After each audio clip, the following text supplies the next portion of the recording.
from ABC News Radio, KMET 1490 in Southern California.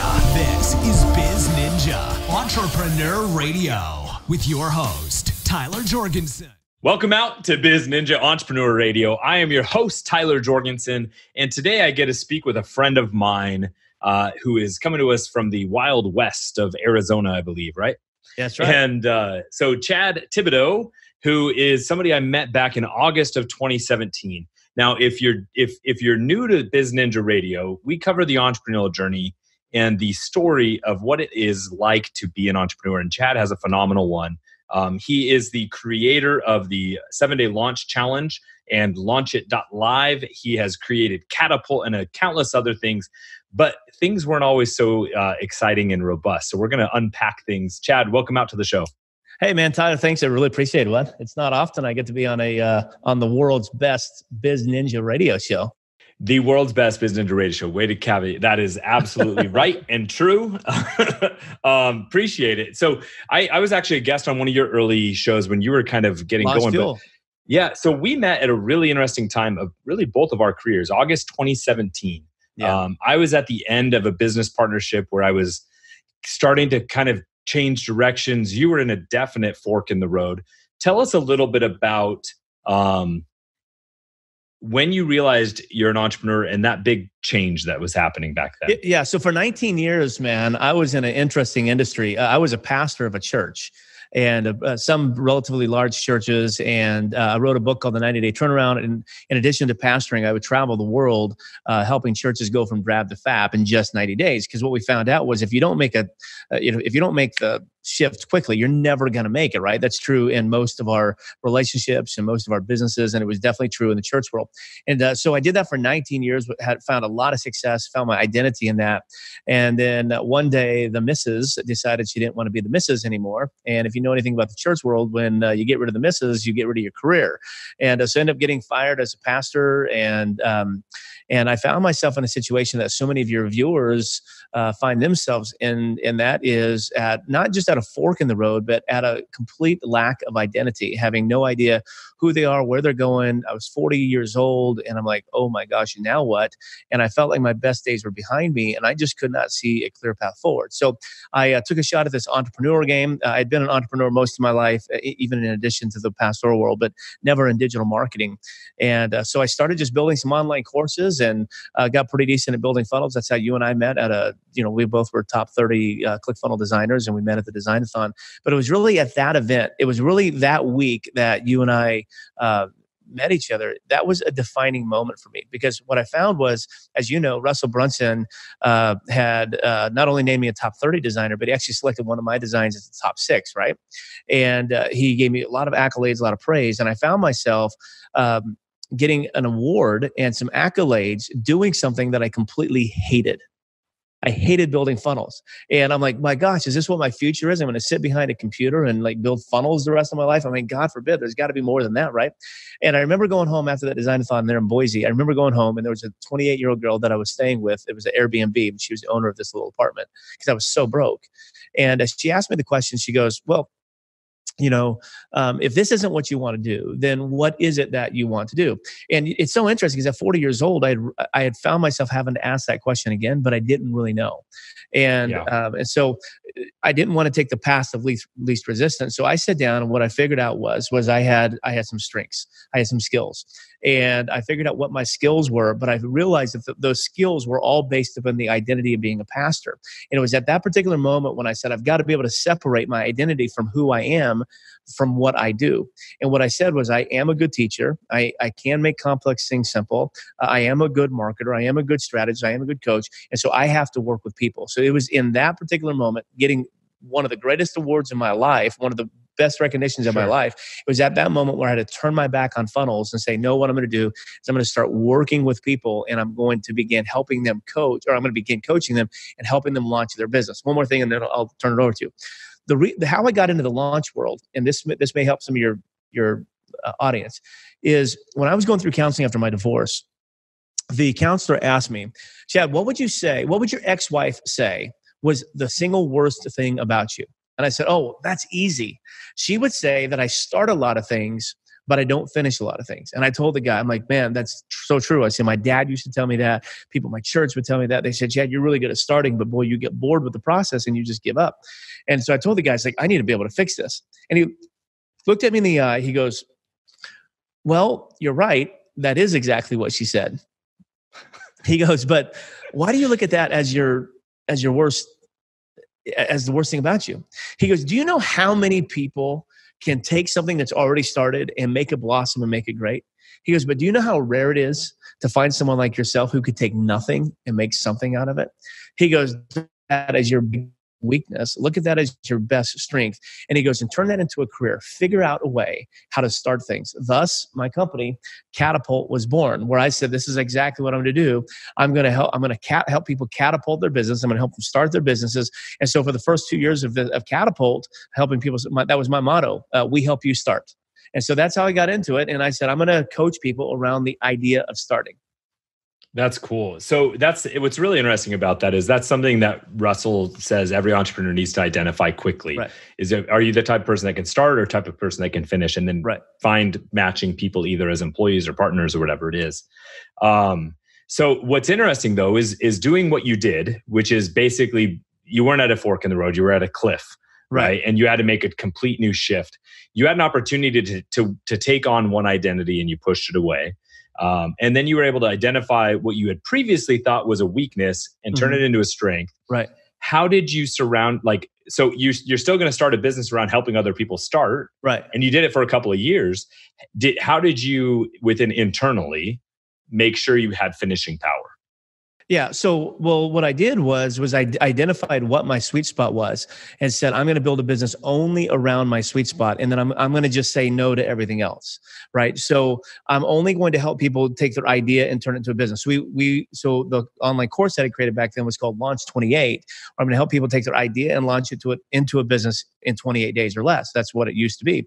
And so I said, I'm just going to stay single focused. That's all I'm going to do is I'm going to niche down into helping people start. That's what I was great at the time.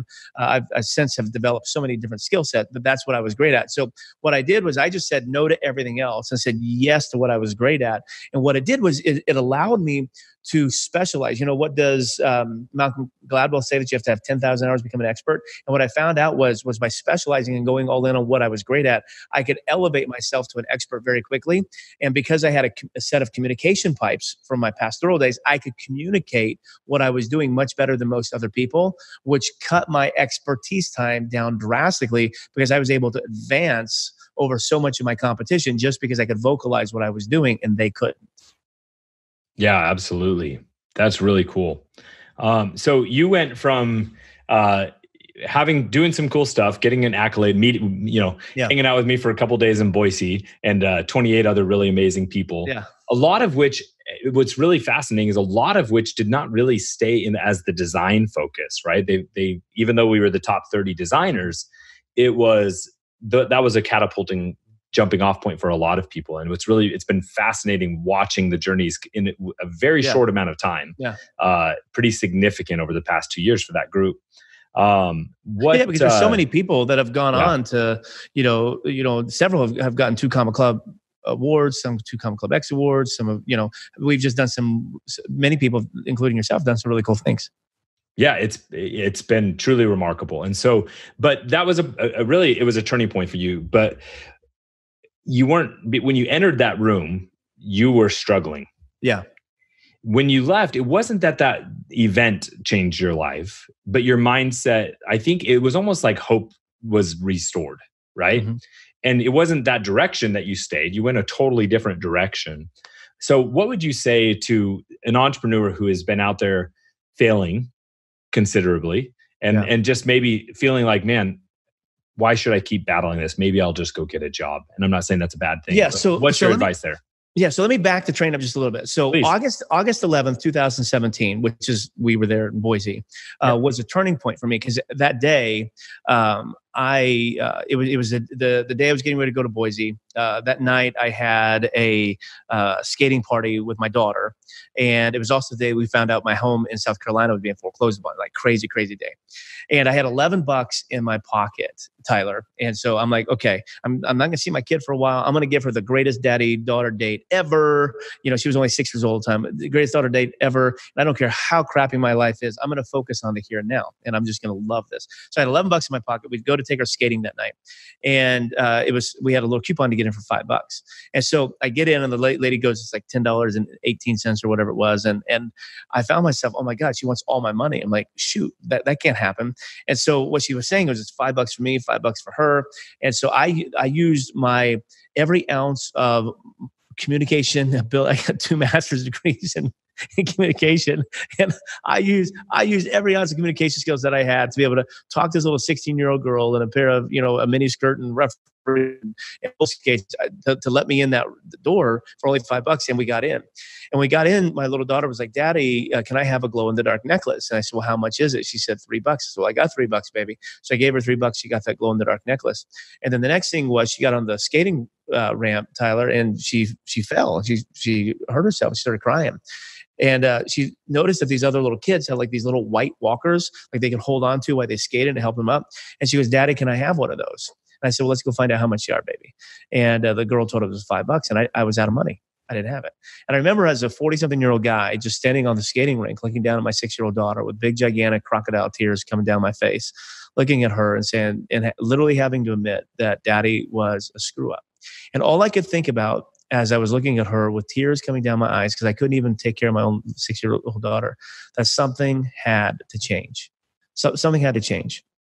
Because what I was doing wasn't working. And all I could think about was not only does something have to change, but I am so not living up to my God-given potential because I'm just chasing the dollar. I'm just doing something that I can to make a living, but I'm not making a difference. And so with that was the mindset going into the design-a-thon back then. So we go to Boise, we get the award, blah, blah, blah. And I just changed my mind. But in Boise, when I got the top 30 accolade, I had made the decision that if I was going to get into coaching, I didn't care if any of my funnels sold or not. I had something that if you're going to make a change in your life, you're going to have to find. And I had a credential. I had something that I could use to let my mind know that I was good. Because up to that point, I wasn't quite sure that I was good. Okay, because I was the only one that sort of thought I was good, but nobody else thought I was good. At least so I thought. So when I got that external accolade, that I had something to grab a hold. So what I would tell your audience is, if you're at a fork in the road, or you're trying to figure out how to launch your business or scale your business, and you can't figure out how to do it, you have to find an accolade somewhere.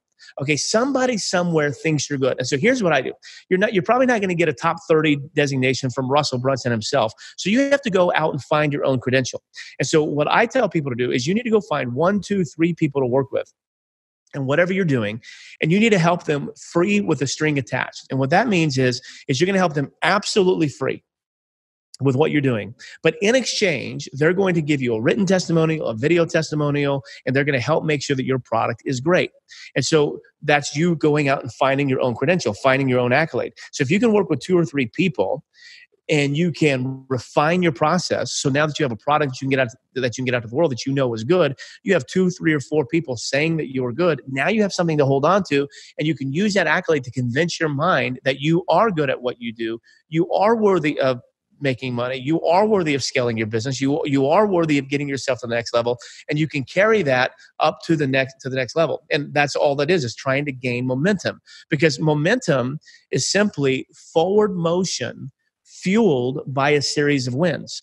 And so what you have to do is you have to be able to just simply give yourself a win, okay, that you can hang on to, and then you can move to the next win. But what we try to do is we try to tackle the whole thing. So if you're running a marathon, a win is not crossing the finish line. A win could be getting past the first sprint. A win could be getting past the first mile marker. A win could be getting past the 5 mile marker, whatever. You have to create a set of credentials and a set of wins to give yourself momentum. That's awesome. Momentum has always been a big part of entrepreneurship for me, right? It's always been, and I love that idea of kind of unpacking it, breaking it down into milestone wins, right? Like, okay, sometimes in the entrepreneur world, sometimes the win is that you got out of bed that day. Yeah. Because sometimes it's hard, right? And we're human. And we want to always, it's easy on social media to think it's always, there's two friends on social media, right? The one that everything's always amazing and the one that everything's always horrible. Right. And the truth's somewhere in the middle, right? Yeah. And so, but it's real and it's real life. And we're battling self-perception and competition and all of these different things and comparison, all these battles that we deal with. So you do this, you get some momentum, you get some stuff going. Then in your story, back again, right? You start generating some cash flow again by going out and helping others and doing a little bit of coaching. You've made a few pivots along the way since then, and now you're doing some really big stuff. Yeah. Tell us about how your vision has grown as you've grown. Yeah. So what happened is when I first started, I was like, I was going to do something that I knew I was good at. And so Russell Brunson had come up with what was called the 2 Comma Club Award. And everybody was like, man, we can help you get a 2 Comma Club Award. I'm like, I don't know if I can, but you know what I can do is I can help you make your first dollar in line. So we created back then what was called the 1 Comma Club Award, where I was going to take you from zero to your first $1,000. And you were successful if we could get you, because I've always felt like your first $1,000 is the hardest money to make. Once you make $1,000, you can do anything. So Launch 28 just simply made you first. So we got you to the 1 Comma Club. So once I did that, I realized that I had the skill power necessary to be able to help people do that. But as I took my knowledge and implemented to help people make their first $1,000, I realized that, okay, I can do better because now my mind has grown. So here's what happens. Okay, I'm going to give you a little illustration. So what happens is at the time, I did not have the ability, I had the want to, but I did not have the ability to help people get to 2 Comma Club Award, but I knew I had the ability to get people to 1 Comma Club. And so instead of saying, oh my God, well, I want the mindset to get to 2 Comma Club, what I did was I lowered my standard and said, I'm going to do what I can do. I think I can get to 1 Comma Club. So what I did was I achieved something and then my mindset caught up. And then what I did was I was, okay, well, I think I can help people get to 6 figures. And I remember back when I had my first 6-figure day, Tyler, it changed my mindset. So now I want to get to 6 figures. So I set a goal. I create a set of actions to get me there. And then my mindset caught up. And then I said, okay, well, then I want to get them to here. And next thing you know, now I'm at the 2 Comma Club Award and my mindset is there. But it took me coming all the way down, saying, I just want to accomplish something. And so what I did was I started helping people with their 1 Comma Club Award, got a lot of notoriety. We started what was called the Design Academy, where we wanted to help people give all their stuff away and get paid for it. And little did I know that was going to be a catalyst for me, that as I helped people literally all around the world for free, that they were going to be my microphone to the world and get my good-hearted coaching, my ethical, the principles of ethical persuasion. They helped me get it out to the world. They were my megaphone through the concept of generosity. And that's when I learned, oh, shoot. Well, if you're going to move from scarcity to abundance, well, generosity is the catalyst that moves you from scarcity to abundance, right? Because that's what happened to me. So I said, okay, so now what I'm going to do is I'm going to help people get their first $1,000, but I'm going to help them do it by giving all this stuff away through the power of generosity. So then my mindset expanded. And then as I began doing that, really big names in our industry, people like a Liz Binney, people like a Dan Henry, started coming to me and they're like, dude, you're like one of the smartest people that we've ever met. And I'm like, no, I'm not. They're like, no, like you really are good. And so now your audience needs to hear this. I needed to find when I first started, I needed to find something that I could believe in. So I had to go out and create my own credential. But there comes a point where the outside world begins telling you stuff about you that you have got to own. You've got to own it. If somebody says that you're good at something, do not play Mr. Humble and say, oh, well, hell yeah, I'm good at that. Thank you very much. And you know what? Rise up to the occasion and be good at the potential that they see in you. So people like a Liz Binney, people like a Myron Golden, people like a Dan Henry started seeing some greatness in me. And they started telling me, Chad, you need to start selling your stuff for a lot more.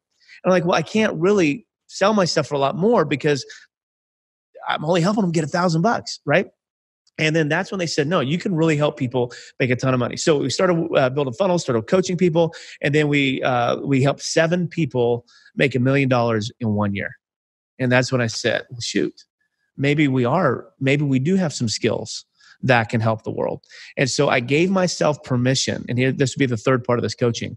I gave myself permission to step into the greatness that was already inside me. I made the decision that I did not need permission from anybody else to be great. I simply had to give myself permission. So I gave myself permission. I raised my rates to a lot of money, started charging $25,000. And what I found was that it's a lot easier It was a lot. When I was charging like $1,000 for coaching, that was a hard sell. When I started charging $25,000 for coaching, that was the easiest sell in the world. And that's what shifted everything for me. And that's where I am today. So what I learned was... Yeah, keep going. Yeah, so what I learned is it's so much easier to sell a $25,000 product than it is to sell a $25 product. And also what I learned was you have to be more of an expert to sell a low-ticket product to make a living than you do a high-ticket product to make a living. And once I proved that to myself, I said, that's it. So I started a couple coaching programs, and this is what I got now. So I started Small Event, Big Profit, where I'm going to help people create small events between 12 and 24 people and profit 6 figures in a weekend, right? So that's one of my signature programs. The other signature program is called High Ticket Mastery, where I help amateurs create a high ticket product between $12,000 and $25,000 and sell 3 to 5 of them every 90 days. And then my third signature program is Launch It Live, or Launch Accelerator, as we call it, where I help people go from ideation to activation, activation to automation, automation to domination in just 4 days using live events right here at my home. So they fly into Gilbert. I've got a big old gigantic home, and they get to stay indoors. And I'm in my studio right now. We have a big learning center over here, and they fly in literally from I got somebody here now. They fly in from all around the world, and we teach them for 4 days, and we just see them get instant success and momentum, and that's what we do now. But it all started with mindset, just doing what I can do. Okay, so do something you can do today to help you do tomorrow what you can't do today. So I started helping people launch $1,000 products. Then from there, I figured out how to get them to 6 figures. And then from 6 figures, I helped them get 7 figures. And the 7 figures, I was able to take all the talent that I had earned and gathered over the course of time, and I gave myself permission to be a guru, I guess, if you want to say that. Yeah. I gave myself that permission, and when I did, everything just aligned. So let's talk through how you moved from being a great, starting too many things was your weakness, to now having 3 high ticket coaching programs. Yeah. Mm-hmm. So you know, in the early days of entrepreneurship, especially when people are solopreneurs, a lot of times they'll use the word we, and it's like, oh, well, it's me and then fake me. Right. And they have multiple personalities. Right. And I think, that's okay. Like, that's part of the process, right? Because there's the you that does the sales and you that does the fulfillment. Mm-hmm. But what have you done from a tools, tactics, that kind of standpoint to guard against falling into the lack of finishing? Yeah. Okay. Well, really simple. Keep it simple. What I learned from the very beginning was that people were willing to pay me $25,000 for products that were not even created yet. And so what I learned was, if I just simply come up with a name, so High Ticket Mastery, and I come up with a persuasion statement. My persuasion statement is, we help you create a high ticket product between $12,000 and $25,000 and sell 3 to 5 of them in 90 days. I put a price on it. So my price for that product was $25,000. Okay. And if you sell one, you break even, right? Okay. So you put a price on it and you give people a way to purchase. That's really what they want. They wanted to know what it was. So I just simply created a syllabus for that. And what I found was, if I created a syllabus for it, people could see it and people could earn it, or people could understand it, then they actually did the follow through and the fulfillment. And so what I said was, then I'm not going to do anything for them. I'm just simply going to create my syllabus, and I'm going to create a pathway, because that's really what you need. You just need a step-by-step process and pathway for people to get from where they are to where you want them to go. And once I had that pathway clear, I put it in writings and in a syllabus so they could see it, then I could give it to them and I could let them do it. And then all I had to do was what I was great at. I just had to help them start. That's it. As long as I help them start, then I could build a community of people. And this is probably what separates my group from so many others, is I'm biased. Most of the people in my group. Yep. I just so happen to think that I have the best doggone community in the history of the world. And by building a community of finishers, I don't have to finish. I just have to start and let everybody else help everybody else finish. I'll tell you what is most unique about your group is that I know most of them from other groups. Yeah. And what I think is fascinating about that is 2 things. One, that whatever syllabus you gave them worked, like they were able to finish. They were able to actually get to that next step that I know when I met a lot of these people before, they weren't at that point yet. Right. Now, they were in the process. And I think you don't want to undermine the fact that the stepping stones that get them to a point, right? I think that's super valuable. And we all have those, right? Yeah, absolutely. Mm-hmm. But I love that concept of community of finishers, right? Like, you have people that, if given the right syllabus and access and follow up and coaching and nudges on those bad days, that kind of stuff, like they'll get it done and they're going to finish and they're going to have that pathway. It's really cool. If I tell my daughter, Livia, I want you to take this piece of tape and I want you to bring it and put it in that trash can, and that's all I want you to do, it's very easy for her to accomplish it and get a win. And most coaching programs, if they're good, they're that simple. Take this and do that. But what happens is so many of us are on a journey to prove to everybody how much we know. So we make things so complicated. And so, there's some really big coaching programs out there that people pay a lot of money. I paid some money into one, and I literally got in the first day and I asked for my money back. I'm like, that's a full-time job. Just to unpack it all, right? Yeah. It's just stuff. And so what I've done is say, no. I want to get rid of all the stuff. I want to get rid of everything. And so the reason why it's so easy to finish is because there's nothing there. It's simple. Do this, do this, do this, do this, get this. Okay, well, what else? No, that's it. Do this, do this, do this, do this, get this. Okay, yeah, but what else? No. There's nothing else. Yeah. And it's so bad. I think most people fall into the trap of thinking they have to provide such a massive value stack and value stacks are good. Like it's part of the process, but like where I've got to it's got to include a membership course, and that membership program's got to have 4,000 hours of video. And I'm like, no one's going to watch it. And you're only going to add to the noise. Like you're saying, get rid of the noise. Yeah. So let me tell you who buys those. You want to know who buys those programs? People that don't finish. People who don't finish. Because people who are successful in life, people who are successful in life, they value one of two things. They either value their time or they value their money, okay? And what I find is when I keep it really simple, I attract the people who value their time. And because they value their time as their greatest asset, they don't care about money, so they'll pay me a ton of money if I can save them time.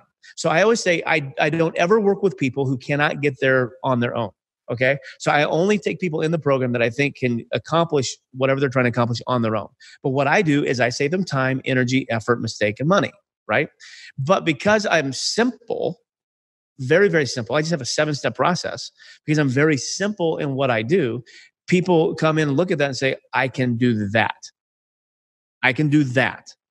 And then they'll pay me a lot of money because they can get the result that they want. People want a quick result. Right? In the end, Tyler, if I came to you and said, hey, I'm going to help you make $1 million, and you're like, great, Chad, I'm in. How much you can charge? I'm going to charge you $100,000, but you're going to make $1 million. You'd probably say, yeah. Oh, but by the way, it'll take you 22 years to get there. Right. You're going to be like, no way in heck. But if I say, hey, I can help you make $1 million and we can make it in the next 28 days, you're going to be like, man, yeah. Okay, let's talk about it. Why? Because people want quick results. And when you're simple, you can help people get quick results. When you're complex. And it's especially finishers, right? Finishers know the value of getting something done. Right.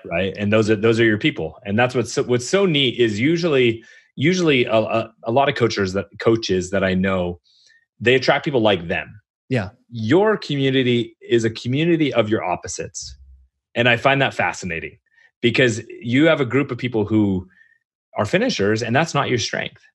So you have been able to say, hey, let me help you get started because I know you'll get there on your own. And they're able to say, will you please help me get started? Because I know I can finish. And there's no disconnect. And it's so cool to see, man. It really, really is. Yeah. What? And keep going.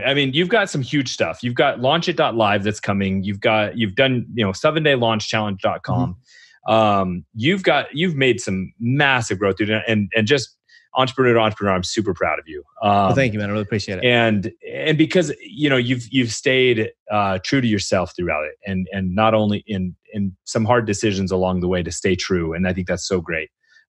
What are some of your next big things that you're going to start?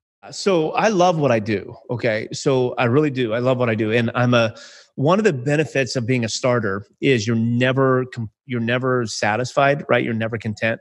So I'm always tweaking. I'm always changing things, in order to make, in my opinion, make it better. And so, but I've got a huge vision that, I work with 2,300 entrepreneurs in 51 countries, 6 continents of the world. We've only done that a couple of years, right? Which is pretty crazy. But I have a massive vision. My heart bleeds for broke people. And so the majority of the people in my high ticket program are broke.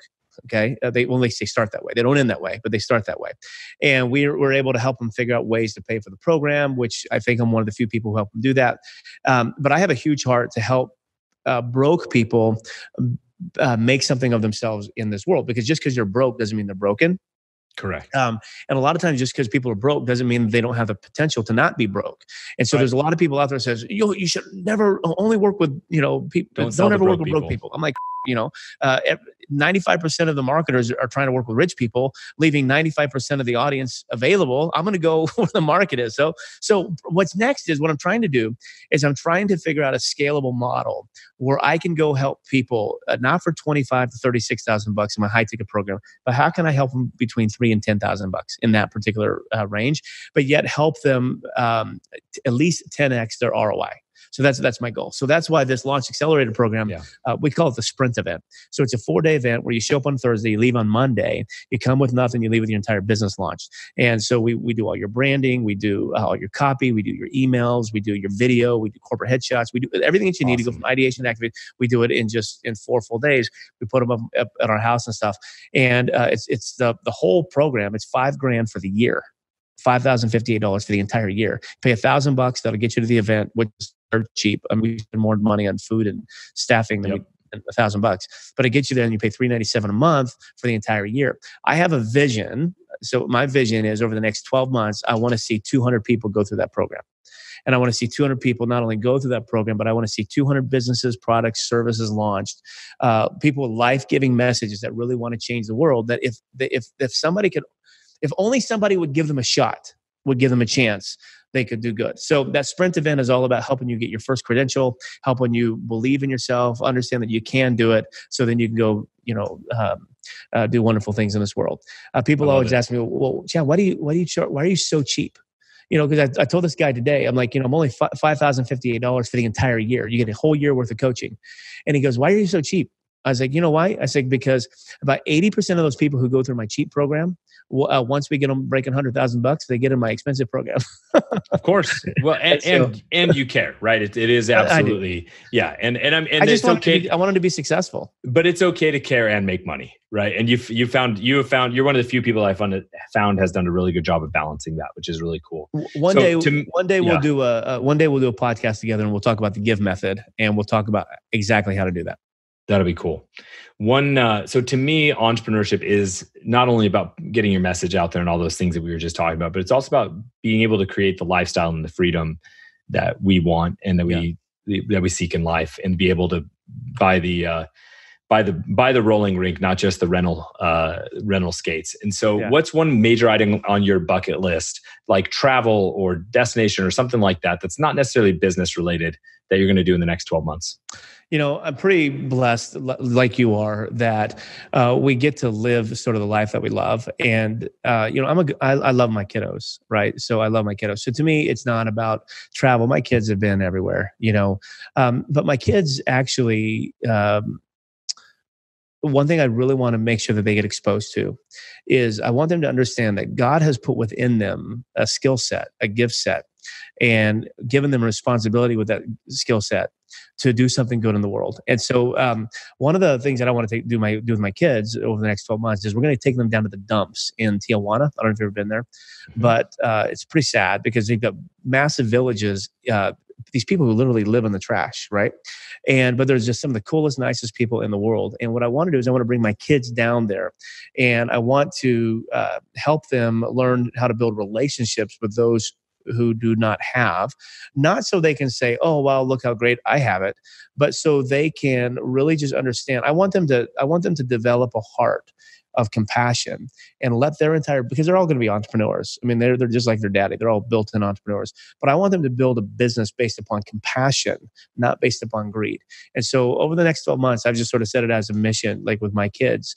Like I want them to live up to their potential, and I want them to build a business based on compassion. So we're going to go down to the dumps in Tijuana, and we're going to hang out with some kids, and we're going to get to know them and get to love them a little bit, and we'll see what we can do about building a business around compassion.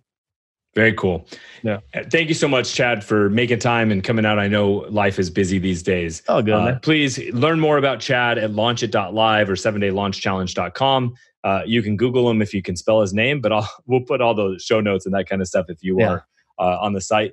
Thank you so much. And my friends and my biz ninjas out there, it's your turn to go out and do something.